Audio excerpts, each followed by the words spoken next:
So as we all should know by now, there's a few new weapons in Black Ops 3.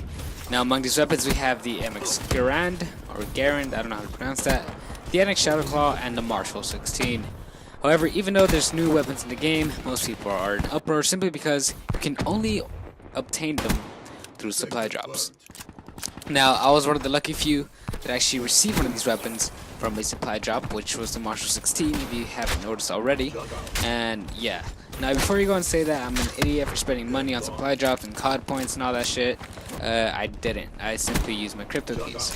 After using about 1,000 crypto keys that I had saved up because there was nothing really good in the supply drops before, I decided to simply spend them on the rare supply drops. Honestly, I didn't even want the new weapons. I just wanted the Geist gear for Spectre, but I didn't get that. So yeah. I did end up getting the wrench and butterfly knife a few times, as well as the Marshal. So don't spend any of your money on COD points. Simply save up your crypto keys and use those. But anyway, let's discuss whether this gun is actually worthy of all the commotion and its relatives have stirred up within the community.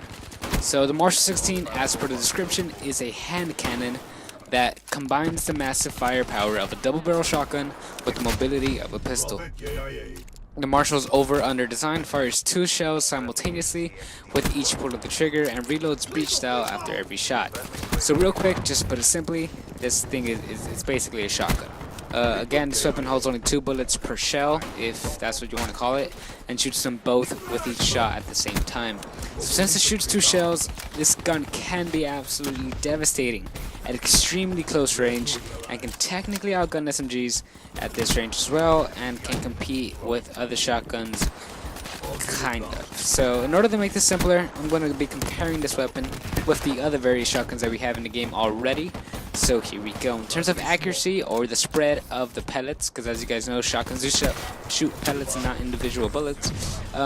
When shot from the hip, the spread closely resembles that of the KRM or the Bresci or Brecci or Brecci, however you fucking pronounce it.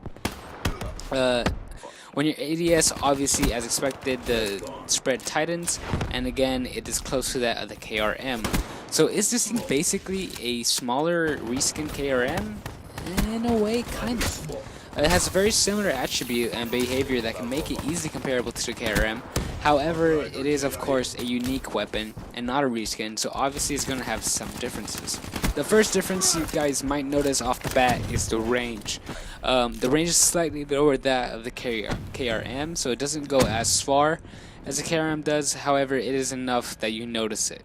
The shotgun can be outclassed at range by all the other shotguns, really, especially the Argus. Speaking of the Argus, the damage output is close to that of the Argus when ADS. As the 2 shotgun shells this gun carries obviously doubles the damage output and ensures a one-shot kill as long as you're in proper range. So in terms of damage, I'm going to have to relate this more closely to the Argus when ADS, because we all know that the Argus is basically another, what's that thing called?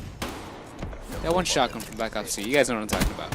But anyway, other than that, this weapon is slightly inferior to the other shotguns simply because it doesn't really have much more going to it. I guess the only thing it has left that would be an advantage would be the mobility, which, I mean, it gives a slight advantage, but it's not really much. And honestly, as a secondary pistol, I don't see it, mobility and things like that, and the way this gun performs being actual viable use compared to the other pistols. But anyway, again, let's get right into it and let's talk about the downsides of this weapon. So as mentioned already, range on this gun is really poor. So it's basically, it's forcing you to, whenever you use it, you're kind of forced to use it as a shotgun rather than a secondary pistol. So, you know, people who equip pistols as a secondary, obviously, but people that rely on pistols to, like, let's say, finish up a kill, mostly at medium or almost across the map range for the most part, this gun is not going to do it for you. The RK5, the MR6, the LCAR, those are all better at range and do a lot more damage at range, and making them better secondary weapons compared to this one. The only thing this one has going for it is the damage at close range. So yeah, due to the limitations, I don't really believe that this gun is overpowered, to be honest. I think it's rather balanced. Yes, it's a very strong weapon. Yes, it's basically a pocket shotgun, but when are you ever going to use a pocket shotgun? Think about it. If you are running this gun as a secondary, most likely you have some other type of weapon, such as a, I don't know, a VMP or a Kudo or something. And so this gun is kind of useless unless you run out of bullets and you're like point blank with some dude and you quickly switch and shoot. But the chances and the I guess opportunities you would have to do that are kind of low, to be honest. Most of the time you guys will end up actually just going for the bash or something. So yeah. That's pretty much it for the weapon. Honestly, it's not that good at range. Obviously, it is a shotgun. I don't think it is a viable option as a secondary weapon. I would much rather run with the MR6 or things like that, especially since that gun is super fun to use and very powerful. The only thing this gun has is range. Again, you can use it as a shotgun. I think it should be used as a shotgun, only a shotgun. The only advantage it has is the mobility. I mean, you can run a little faster, it's a little easier to aim and things like that, but that's pretty much it. So anyway, for those who are going to use it, and for those who want to complete Dark Matter and Diamond on this weapon as well, let's get into some attachments and class setups that might help you guys on the way to getting that done. So for the camos, sadly, it's not one-shot kills. However, it is headshots. You have to get 100 headshots with this weapon. So that's another downside I didn't mention earlier, because God knows how fucking hard it was to get headshots with the fucking haymaker. And then there's this thing, which is fucking one shot, and oh god, it's just fucking terrible. So anyway, as you're leveling up the gun, you know, you're gonna start off obviously level 1. I'd recommend running laser sight. I believe that's one of the first attachments you unlock. Laser sight will help, and then fast mags as well. Laser sight makes sure that the spread is a little tighter, making sure that you get those kills at a slightly longer range. You don't have to worry about the spread, I guess, spreading too much and not all of the pellets hitting your enemy, which might cause you to get some hit markers, which is very annoying with this weapon. So definitely run laser sight when you get the chance. Fast mags is a must if you're not running a Kimbo. Fast mags will actually cut down your reload time in half, making it so much more viable to use against your multiple enemies. Couple that with the YY animation and you will pose a serious threat to those pesky fucking shotgun users. For those who don't know, the reload time on the MR6, on the Marshal is about 4 seconds, and that is a very long reload time. Fast mags will actually cut that down to 2 seconds, which is still kind of long, still slower than the KRM and things like that. However, it does make it a lot better. So once you unlock it though, replace these attachments with dual wield, because that's what you want. That's the ultimate goal for this weapon. It'll be more efficient and ensure simultaneous kills. So dual wield can also help in the situation where you get a hit marker with the weapon, as can happen a lot of times, and you can simply fire the other one and finish the enemy off. So yeah, when running Kimbo, I would recommend shooting both of them individually and not simultaneously, simply because I find that shooting them both at the same time is a little bit overkill and can be very counterproductive. You don't want to be shooting, I guess, 4 shells into one enemy when you can shoot 2 shells in one and then wait for the other guy to pop the corner and shoot the other 2. And at the same time, your other one's reloading, so if you couple that quickly enough, if you manage to do the timing correctly, you should be able to just spray and spray and spray and run. And it'll be very hard and annoying against your enemies. For perks, I would definitely, and this is a must, I feel, on any class who runs a Marshal, recommend Afterburner and Sixth Sense. Not so much Sixth Sense, but Afterburner is definitely a must. If you guys haven't noticed in this gameplay, I jump around and over my enemies so many times. And that's simply because the reload time does not allow you to stay in their line of sight. You have to move around. You have to make sure that it's hard for them to shoot you, so you can finish reloading that gun and pop them and one-shot them in the face. So yeah, it helps you jump around and over and around your enemies more, which can save your life if you're caught mid-reload. I also found myself sliding a lot towards my enemies because, again, the range isn't that good on this pistol, so you gotta make sure you get very close up, and sliding to them is the best way to do that.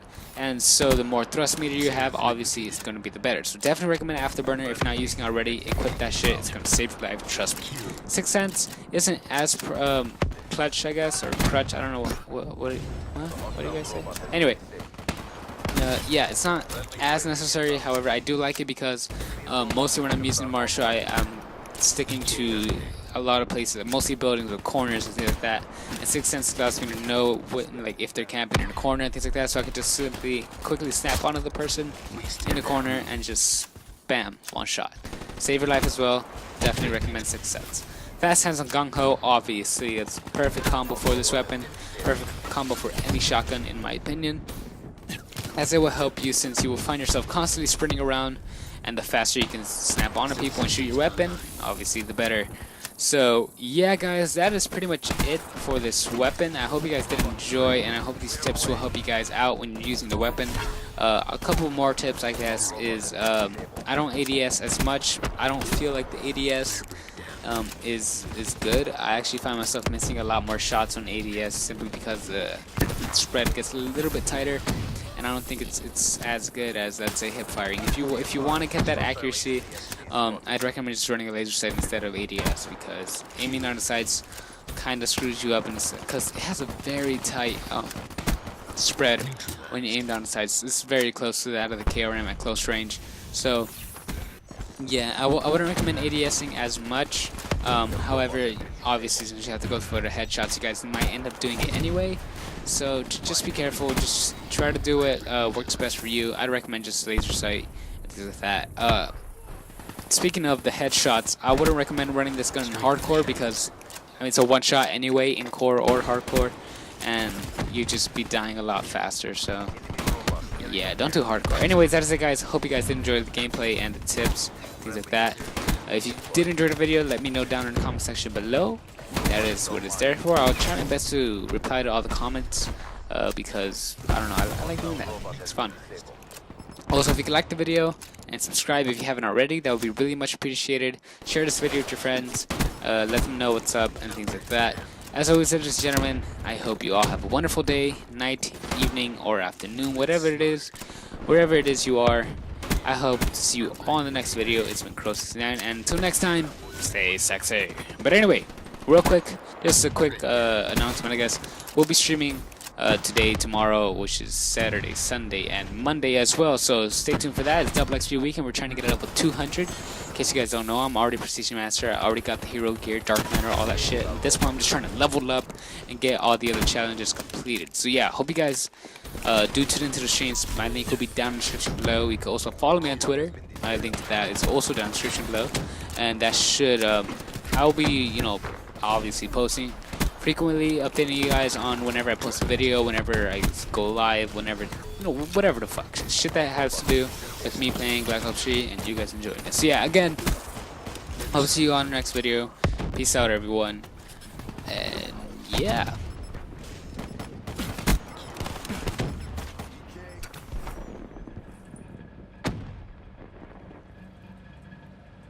And by the way, I really like chocolate.